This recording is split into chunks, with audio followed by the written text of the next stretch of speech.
¿Qué tal? ¿Cómo estáis? Bueno, recuperados ya de este Gran Premio de Italia, porque entre las emociones de Zandvoort y este fin de semana en Monza, la verdad es que estamos teniendo un retorno de la Fórmula 1 después del veranito realmente espectacular y que hemos disfrutado mucho, porque además ha habido batallas en este Gran Premio de Italia, una emocionante clasificación, interesante los libres del viernes también, pero una carrera que nos ha deparado luchas en todas las partes de la parrilla, emocionantes, vibrantes y con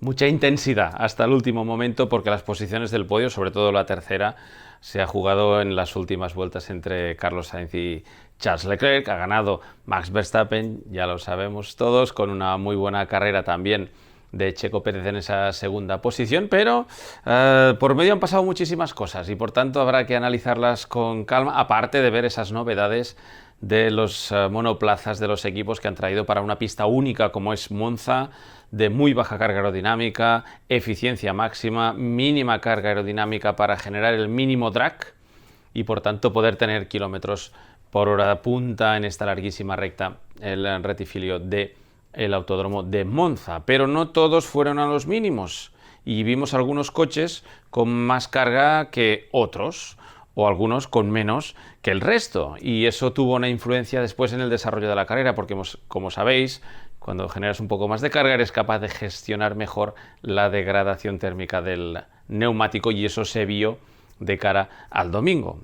Aparte de que algunos equipos como Ferrari han dedicado más recursos que el resto en esta carrera. Primero en el desarrollo del ala, porque sabéis que el tiempo limitado hace que los equipos distribuyan los tiempos de túnel de viento dependiendo de las configuraciones. Como Monza es una carrera única, algunos equipos intentan no destinar demasiados esfuerzos. No es el caso de Ferrari, que además montó para sus dos coches titulares, motores nuevos en Monza. Y eso, debido a la degradación que sufren los motores, que no es otra cosa que a medida que van haciendo kilómetros y vueltas van perdiendo potencia, poca cosa, pero esa poquita cosa podría ser esa décima y media, 2 décimas que les podían haber dado o que les dieron, de hecho, la pole position y las opciones que al final consiguieron de subir al podio con Carlos Sainz. Sin más dilaciones, vamos allá, se acaban las introducciones, un fin de semana siempre italiano de cuore, italiano de Ferrari, el Autódromo di Monza teñido de rojo para dar soporte a sus pilotos. Y antes de entrar en el tema, si os gustan estos vídeos, primero gracias por mirarlos, segundo suscribiros al canal, que cada carrera ya veis que hay vídeos, le dais a la campanita y sobre todo, y ya sabéis que me gusta mucho, intento contestar la mayoría o los muchos que puedo, con el tiempo que tengo, me ponéis comentarios si os ha gustado, si no os ha gustado, siempre críticas constructivas y sobre todo con respeto. Para mí, para vosotros, para la gente que lo lee, para todos, yo creo que eso será un poco más interesante también para vosotros. Venga, vamos allá. Vamos a hacer un rápido análisis de la que fue el fin de semana ATA. Acordaros, Alternative Tire Allocation, menos neumáticos el viernes, eso condiciona el trabajo de algunos equipos y más para los que, como por ejemplo Aston Martin, tuvo problemas y por tanto vieron aún más reducidas las opciones de poder probar todos los compuestos de cara al sábado, donde se disputó la clasificación. Voy a coger el rotulador pole para Carlos Sainz, centésimas. Ya sabíamos que se jugaría a la décima, pero sin duda el piloto madrileño fue el más fuerte en los entrenamientos libres.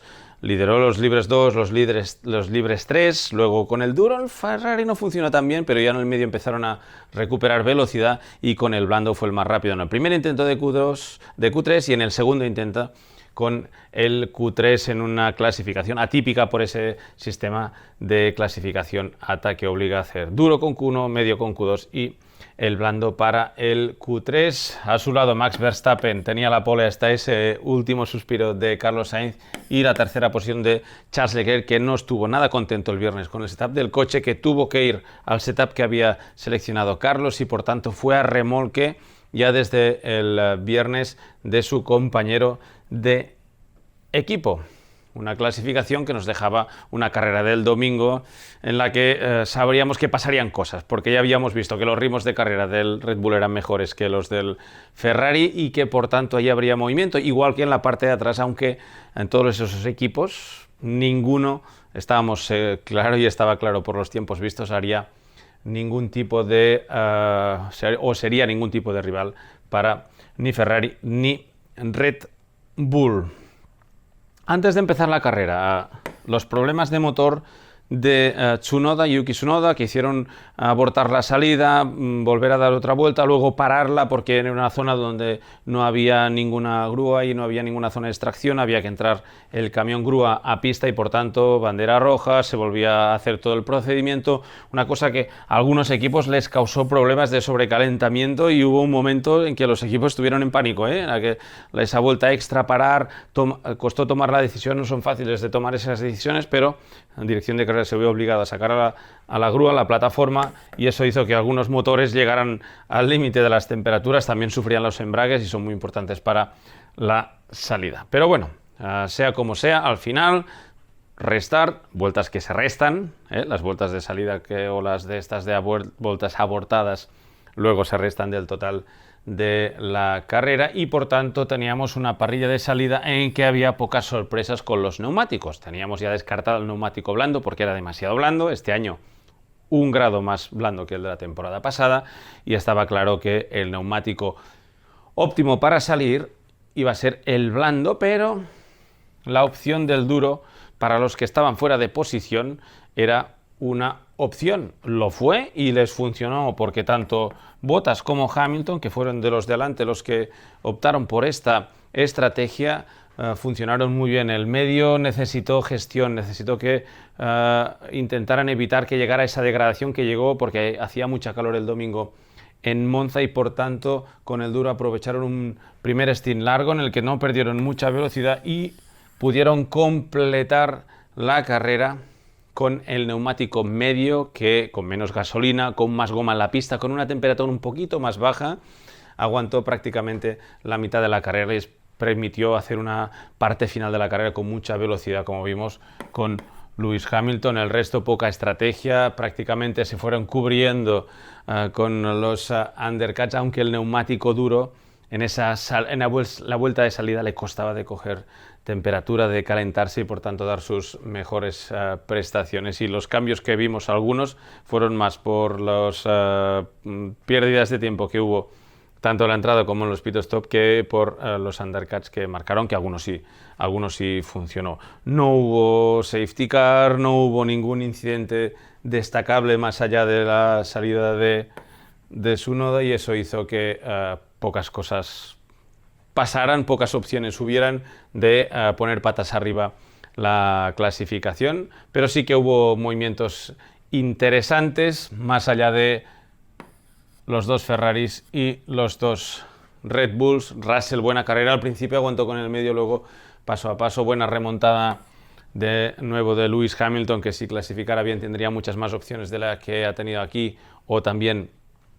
en Zandvoort. Albon, invitado de lujo, que ya está dejando de serlo. Williams ya no es aquel coche que luchaba siempre aquí al final de la parrilla, y es un coche que sabíamos que aquí en Monza sería muy rápido porque tenía mucha velocidad punta, pero poco a poco Albon está sacándole muy buen partido, y fijaros aquí por delante de los McLaren, que siguen teniendo o no siguen teniendo ese kit de baja carga aerodinámica que les hubiera dado más opciones. Les faltó velocidad, aún con un poco demasiado de grab, pero con Norris, Piastri, que se vio en ese incidente involucrado, tuvo que entrar a cambiar el ala por el toque con Hamilton. Poca más historia para el piloto australiano, que no lo estaba haciendo nada mal y que también tuvo un toque con Norris.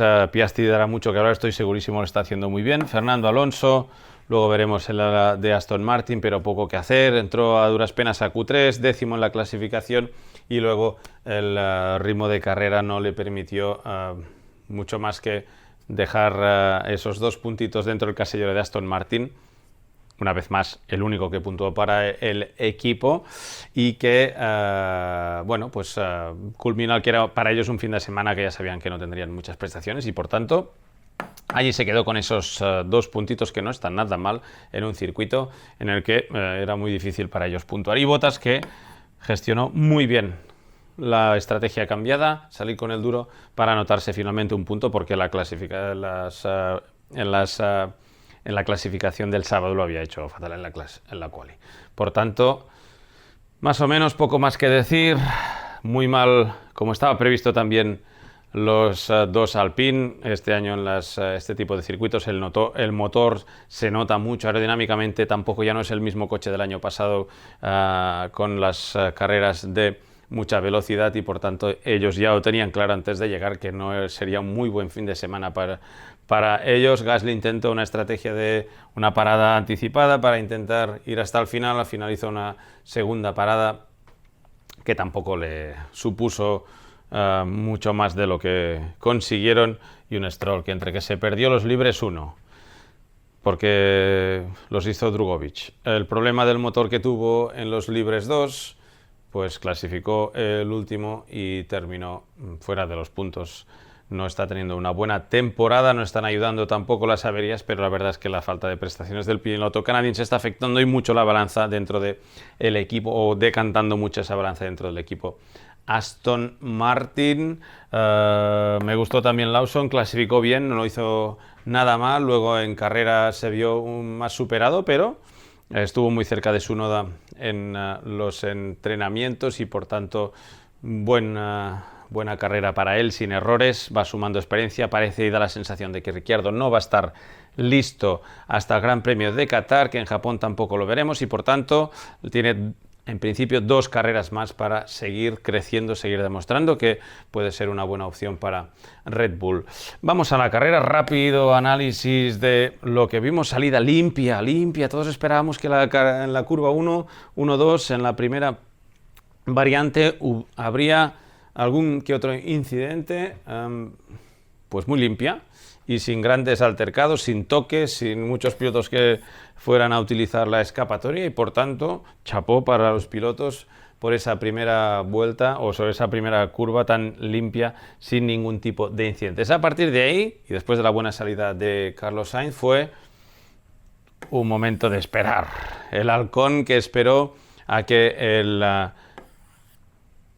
Ferrari empezara a degradar, empezara a sufrir con los neumáticos poco a poco. El Ferrari, que si bien se ha sacado de encima esa degradación tan acentuada que tenía, aún sigue siendo un coche que degrada más que sus competidores más directos, como el Red Bull, y además el Red Bull que tenía un poco más de carga aerodinámica, algo que le ayudaba también a gestionar. Ahora el hecho de ir directamente o de ir primero, liderando el grupo, ya no es aquella ventaja que te permitía gestionar mucho mejor el sobrecalentamiento de los neumáticos. Antes, ir detrás de un coche significaba que se dispararan las temperaturas. Ahora ese efecto ya no es tan claro, por tanto liderar no le supuso a Carlos ningún tipo de ventaja extraordinaria con los neumáticos. Y además tenías una desventaja, es que los pilotos que tenías detrás, tanto Leclerc como Max Verstappen, disponían del DRS, con lo cual siempre tenían un poco más de ventaja y podían relajar un poco más el ritmo, recuperando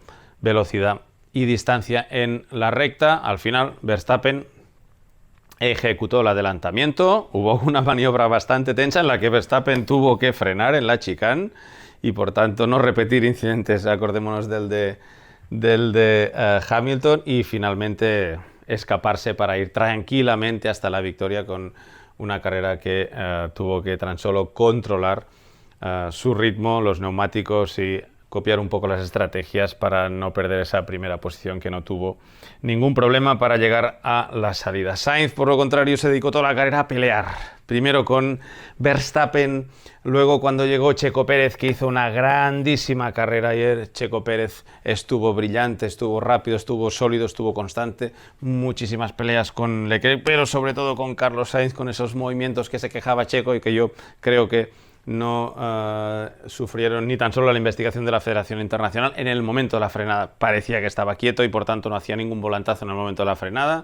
Eran movimientos que hacía cuando se acercaba a la frenada. Por tanto, yo no veo que ningún movimiento punible de Carlos Sainz. Fue una bonita lucha, larga, intensa, en un coche, el Red Bull, que no tenía tanta velocidad punta, que gestionaba y tenía mejor neumático, pero Carlos, que estuvo muy bien defendiendo los ataques, tanto en la primera variante como en la segunda de Checo Pérez, que al final terminó adelantando al piloto español después de ese primer pit stop, en el que Sainz perdió un tiempo precioso, que al final no fue determinante, pero que sí fue más lento que sus competidores. Y cuando había pasado ya Checo Pérez y llegamos al final de la carrera, uno que despertaba, que se llamaba Charles Leclerc, que no quiso perder la oportunidad de subirse al podio. No hubo órdenes de equipo.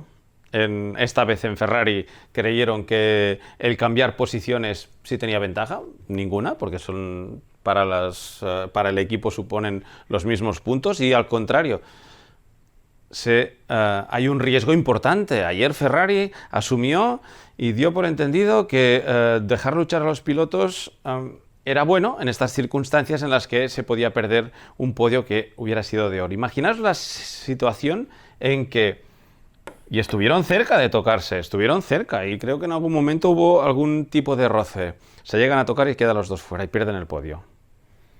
Tarjeta roja, rojo Ferrari para alguien. Pero la decisión, yo creo, a mí me gusta que les dejen correr. Entiendo que en algunas situaciones los equipos puedan tener órdenes de equipo, sobre todo a media carrera, pero al final, cuando ya estaba todo decidido, dejarles correr, asumieron un riesgo. Y para mí bastante incomprensible, pero al final, oye, yo creo que al final esto para Carlos incluso ha sido mejor. Porque ahora no hay ninguna duda que fue mucho mejor que Charles Leclerc durante todo el fin de semana. Y además luchando en pista, no con órdenes de equipo. O sea que al final yo creo que aquí ha habido un gran vencedor de todo este fin de semana, que es este hombre. Y que se llevó la pole, que fue el más rápido de los libres y que además hizo subir al Ferrari al podio, y por tanto para mí una de las mejores actuaciones que le he visto en su carrera. Ha tenido buenas, pero tan sólidas, tan constantes, y con la presión a la cual ha estado sometido por el hecho de estar en Ferrari, por el hecho de estar en Monza y por el hecho y por tal como transcurrió la carrera, teniendo que aguantar los ataques de Verstappen, luego de Checo Pérez y al final de tu propio compañero de equipo. Yo creo que para mí no solamente ha sido el piloto de la carrera, sin duda, sino que además para mí una de las mejores actuaciones de la carrera deportiva de Carlos Sainz, a la cual está en un gran momento de forma. Poco a poco lo vimos en Zandvoort y poco a poco da la sensación que le está tomando el pulso al coche. Y estoy seguro que vendrán actuaciones, si el coche es rápido, como las que hemos visto este fin de semana.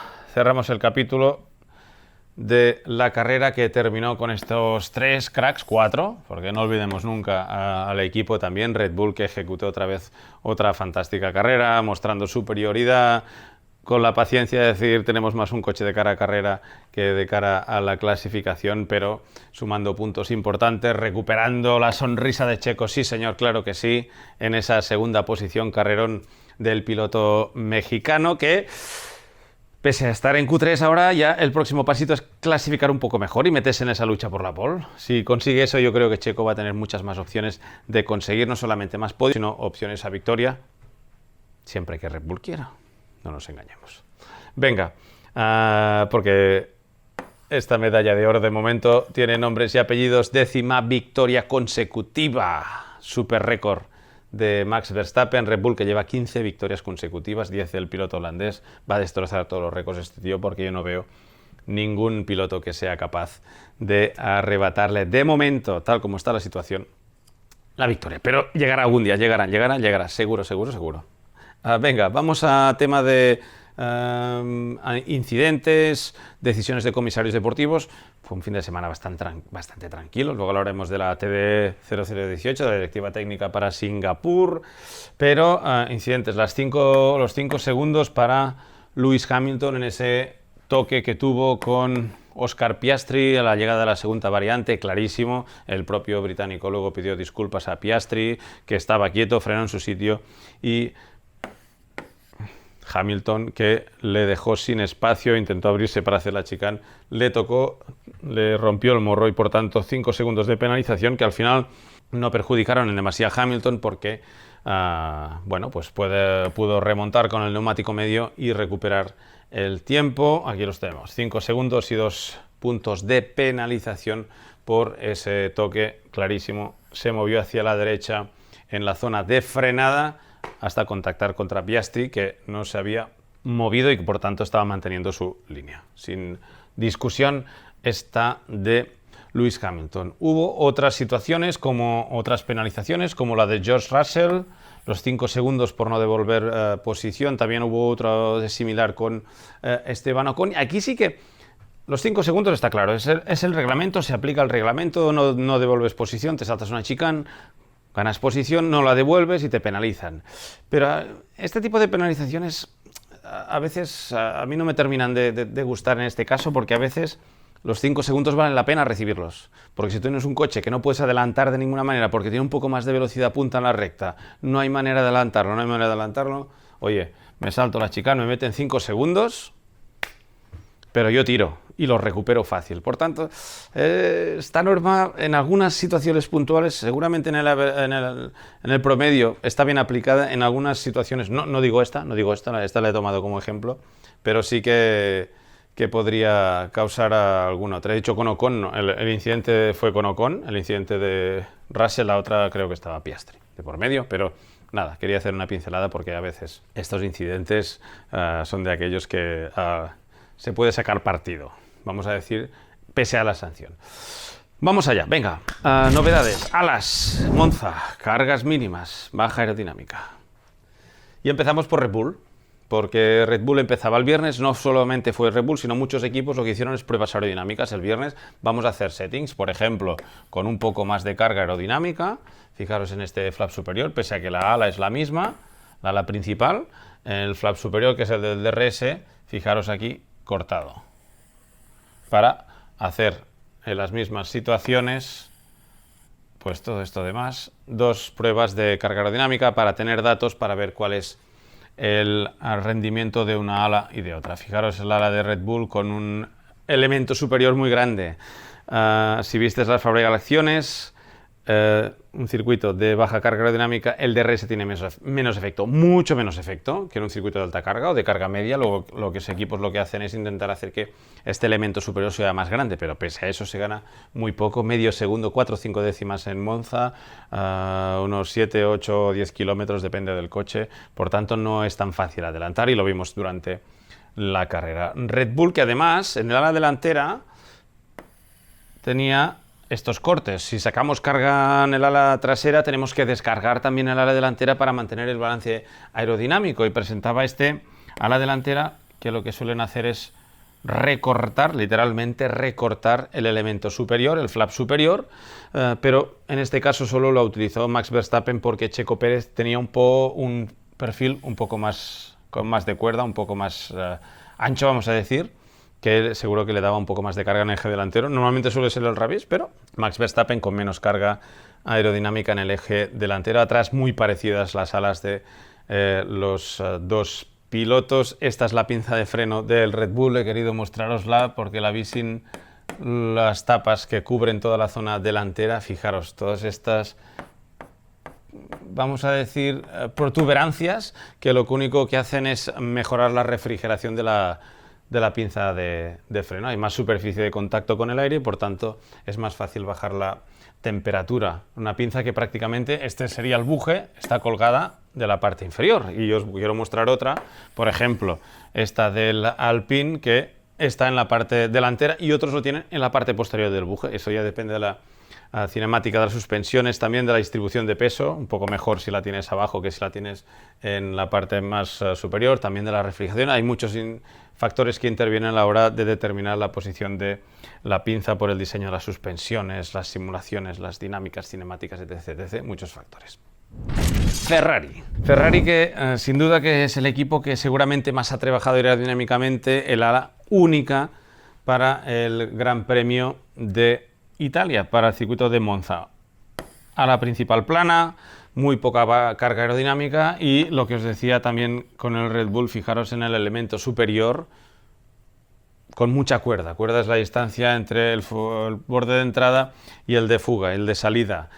Muy grande este elemento para intentar tener el máximo efecto del Red Bull, que sigue siendo mínimo, pero en definitiva una ala muy trabajada para este circuito, que seguro que Ferrari le ha destinado más recursos que otros equipos para tener esa velocidad punta, y también con estos elementos, el beam wing, muy pequeños. 2 elementos, algunos equipos tenían uno solo. Ferrari optó por esta especificación de 2 elementos en la parte inferior, un Ferrari que era de los más veloces en la recta principal, y delante también, fijaros en este flap superior completamente cortado, manteniendo eso sí esos soportes direccionadores para el aire, pero cortando este flap superior de el ala delantera en ambos coches muy parecidos de reglaje aerodinámico. de Ferrari nos vamos a Mercedes, que presentaba esta ala de baja carga con el flap superior recortado. Ya lo hemos visto en alguna otra carrera, creo que en Bakú fue una ala muy similar, también con este elemento superior recortado para intentar tener menos drag, más eficiencia aerodinámica y tener velocidad punta, lo que os decía Mercedes, por ejemplo, con un solo elemento en el beam wing inferior, con una sola ala en la parte inferior de las pletinas laterales. Mercedes que presentaba también elementos como este. Esto es el volante, aquí tenemos el volante del piloto, aquí iría el piloto y aquí en el lateral este deflector vertical para intentar gestionar mejor los flujos. Habían cambiado también la carrera pasada el soporte del espejo. Veis que el material no es carbono, que es Rapid Prototyping, prototipado rápido de última hora. Fue una pieza seguramente que salió o del túnel de viento o de CFD y la pusieron seguramente para también ayudar al movimiento de la cabeza del piloto, sino también para controlar los flujos que van hacia la parte posterior. Los coches llegan allá a 340, 300, por encima de 340 km por hora, por tanto, cualquier pequeño detalle cuenta. Esta es la que os he querido enseñar porque, porque no hay flaps montados y se ve todos los mecanismos de fijación del ala, de gestión de la diferente inclinación que pueden hacer los equipos, y esto es lo que va a investigar la FIA a partir de este Gran Premio de Singapur, porque ha notado y ha confirmado que algunos equipos, pese a cumplir el reglamento y pese a pasar las pruebas de flexión, cree que han hecho a propósito algún tipo de sistema, mecanismo o manera de construir las alas para que flecten un poco más de lo que el espíritu dice. El espíritu dice que los elementos deben flectar limitadamente para no tener un beneficio aerodinámico. Pues algunos equipos, la federación cree que lo están haciendo con diferentes elementos y por tanto todos estos mecanismos ahora van a pasar por la Federación Internacional, los equipos que tienen que enviar después de esta directiva técnica 018 todos estos planos, y a partir de Singapur la federación los va a controlar con lupa. Me parece fantástico. A mí me parece que llega tarde, pero siempre es bienvenido este tipo de controles, que estoy seguro que algún cambio nos puede producir en el orden de la parrilla, no nada exagerado, pero algún cambio sí. Lo que pasa que como es Singapur, difícil será de verlo y por tanto tendremos que esperar 3 o 4 o 5 carreras para ver que realmente eso puede haber tenido cambios y efecto en las prestaciones de algunos de los coches. Seguimos con alas. Aston Martin, ala de baja carga, no es una super ala para Monza, con el flap recortado, con el kerning aquí en este angulito en la parte superior para intentar mantener el flujo lo más pegado posible.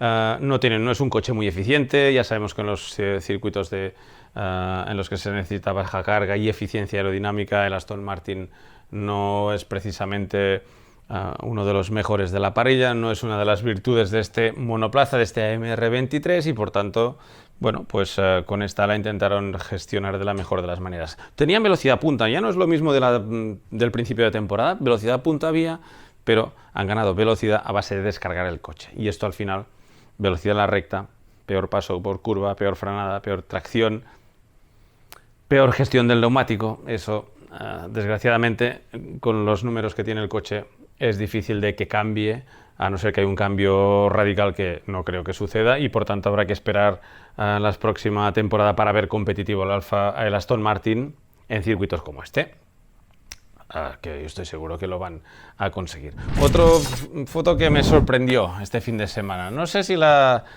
foto os lo permite ver, estos hilitos colgando del ala, también los tenían en el beam wing, en el elemento del beam wing, son hilitos de lana que se utilizaban antaño en aviación, pero también en Fórmula 1 para ver el comportamiento de los flujos cuando el coche está en pista, pero más en simulación, en túnel de viento o con cámaras, pero aquí Alpine las quiso poner en el ala posterior, también las tenían en el beam wing inferior, para ver realmente si hay separación de flujo. Cuando el hilito está completamente pegado, cuando el coche está en pista, a la superficie del ala, es que el flujo está pegado al ala, y cuando empieza a volverse loco y a despegarse así, es que realmente ahí empieza a separarse, vamos a decir, la capa límite de la superficie del ala, y ahí es donde empieza a hacer esa turbulencia y esa separación de flujos que no es nada bueno para el rendimiento del ala. Y supongo que debían tener alguna cámara, supongo que, bueno, no sé cómo lo hicieron, pero fue curioso ver esta solución de vieja escuela de Alpine para comprobar el rendimiento de su ala posterior. Alpine, que ya nos tiene acostumbrados este año a diferentes recortes del flap superior del morro. Y también McLaren, ¿veis? En este caso McLaren optó por una configuración de 2 elementos, pero obviamente les faltaba velocidad para poder conseguir tener eficiencia este fin de semana. Una curiosidad, en la parrilla visteis que los mecánicos de Alfa Tauri corrían porque había un problema en el espejo, se vio en la retransmisión, le cambiaron el espejo y luego tuvieron que ponerle el elemento reflectante, que es el que utiliza el piloto para ver lo que está pasando detrás, el espejo como tal, y tuvieron que fijarlo y pegarlo a última hora en la parrilla porque se había roto. Aquí veis el paraguas, aquí es donde va el piloto, y seguro que si no lo hubieran podido solucionar, no sé si les hubieran dejado tomar la salida. Una cosa es que lo pierdas en pista, otra es que antes de la salida ya veas que tienes un problema y que no tengas espejo, porque obviamente lo utilizan y mucho, y es un elemento de seguridad para poder ver qué es lo que está pasando por detrás, que los coches que vienen. El sábado hubo la presentación del nuevo Fórmula 2 para 2024, la categoría pequeña de la Fórmula 1, no la más pequeña, pero la entremedia, vamos a decir, Fórmula 3, Fórmula 2, Fórmula 1, que el año que viene estrena monoplaza. Bueno, pues fijaros el ala de atrás, cómo es, muy parecida a la Super Fórmula japonesa, pero fijaros este elemento superior del DRS. Ahora que habíamos visto las de Fórmula 1, fijaros en esta zona central tan bestia, tan acentuada. Bueno, veremos. Hay experiencia ya en Japón con este tipo de ala o parecida a esta. Veremos el año que viene los datos que arrojan, pero no me extrañaría que la Fórmula 1 tomara buena nota, porque puede ser que de cara a 2026, no lo sé, voy especulando, pero si funciona este sistema, obviamente es un sistema que lo que va a intentar es enfatizar y hacer ganar trabajo del DRS. Quién sabe, ¿no? Para circuitos en que hay poca recta, a lo mejor un tipo de DRS así sí que puede funcionar, porque en circuitos como Mónaco, por ejemplo, el DRS no sirve para nada. Y por tanto, un DRS de este tipo, pero bueno, dejémoslo como que lo están probando y veamos cómo funciona y qué conclusiones sacan de cara al futuro. 2 fotos más que os quería enseñar, los mecánicos de Red Bull, con esta caja en la que hay 2 bujes, 1, 2, y lo que están haciendo es probando las pistolas con las señales que se reciben de que se ha llegado al par de apriete, que se ha llegado a la fuerza de apriete de la tuerca necesaria, pues van calibrando todas las pistolas y se aseguran de que llegan las señales al gato de levantar y bajar el coche, que es el que recibe esos inputs, esas luces que les dice que las tuercas están apretadas al par necesario. Lo que os decía antes, que hemos estado hablando este fin de semana en las Fábrica Lecciones, con un ala abriendo el DRS de alta carga, de baja carga, y mirándolo con este dinamómetro para calcular el drag, de una manera muy rudimentaria, pero oye, al final bastante descriptiva de lo que es la realidad. No hagáis esto en casa, que muchas veces no funciona y tampoco es verdad, pero que espero que haya ayudado. Y finalmente esta foto que os enseñé, porque pudimos contemplar de cerca la Power Unit, la unidad de potencia de Ferrari 2020. Esta es la del año pasado, pero es muy parecida a lo que tienen este año, y que por tanto pudimos ver los detalles de esta unidad de potencia, que va a cambiar mucho de cara a 2026. Bueno, espero que os haya gustado el vídeo. Me seguís, le dais al like, comentarios siempre bienvenidos, y nada, que de aquí nos vamos a Singapur, circuito urbano, carrera de noche, humedad, calor, un circuito único que me gusta mucho. Es un fin de semana de los que siempre son bonitos de ir, y nos vemos allí. Otro fin de semana bueno, ¿eh? Y sigue valiendo aquello de viva la Fórmula 1 en la madera que la parió, porque Italia fue una muy buena carrera. Saludos.